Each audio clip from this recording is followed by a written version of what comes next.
सातारा लोकसभेचे महायुतीचे उमेदवार श्रीमंत छत्रपती उदयनराजे भोसले यांच्या प्रचारार्थ कराड शहरातून भव्य पदयात्रा करण्यात आलेली आहे। आपण सध्या या पदयात्रेची दृश्य पाहता। या पदयात्रेमध्ये सातारा जिल्हा भाजपचे प्रभारी अतुल बाबा भोसले यांच्यासह कराड शहर भाजप अध्यक्ष एकनाथ बागडे आहेत। आदी कार्यकर्ते जे आहेत ते या पदयात्रेमध्ये सामील झालेले आहेत। भव्य अशी पदयात्रा जी आहे ती कराड शहरातून सध्या काढण्यात आलेली आहे। त्याची सध्या तुम्ही दृश्य पाहताय।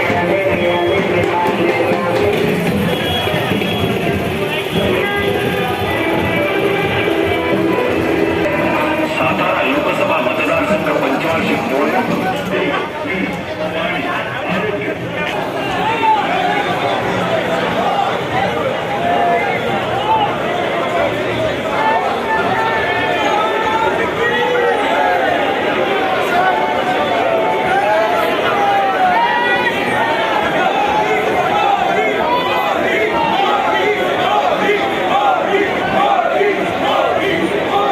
सातारा लोकसभेचे उमेदवार श्रीमंत छत्रपती उदयनराजे भोसले यांच्या प्रचारार्थ कराड शहरातून सध्या पदयात्रा काढण्यात आलेली आहे। या पदयात्रेची सध्या आपण दृश्य पाहताय।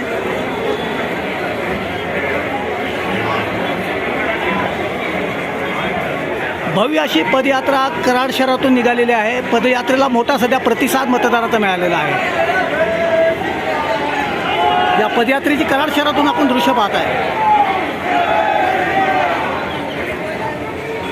महाराजांच्या प्रचाराच्या निमित्तानं कराड शहरामध्ये भव्य अशी पदयात्रा भारतीय जनता पक्षाच्या सगळ्या कार्यकर्त्यांनी आयोजित केलेली आहे। येणाऱ्या 7 तारखेला लोकसभेच्या निवडणुकीला आपण सामोरे जात आहोत। जास्तीत जास्त मतदार राजांनी केलं पाहिजे हे आव्हान तर आम्ही पदयात्रेच्या निमित्तानं करतोच आहे। पण देशासाठीची निवडणूक आहे। मोदीजींना परत एकदा पंतप्रधान करण्याचं आपलं जे स्वप्न आहे ते पूर्ण करण्यासाठी प्रत्येकाने मतदानाचा पवित्र हक्क बजावला पाहिजे। अशा पद्धतीची विनंती आज आम्ही कराडकरांना करणार आहोत। आज कराडकरांना मतदान मागण्यासाठी आदरणीय मोदीजी स्वतः इथं कराडला येऊन गेलेले आहेत आणि त्याचा मोठा परिणाम हा कराड शहरातल्या मतदारांवर आपल्याला येणाऱ्या काळात दिसणार आहे।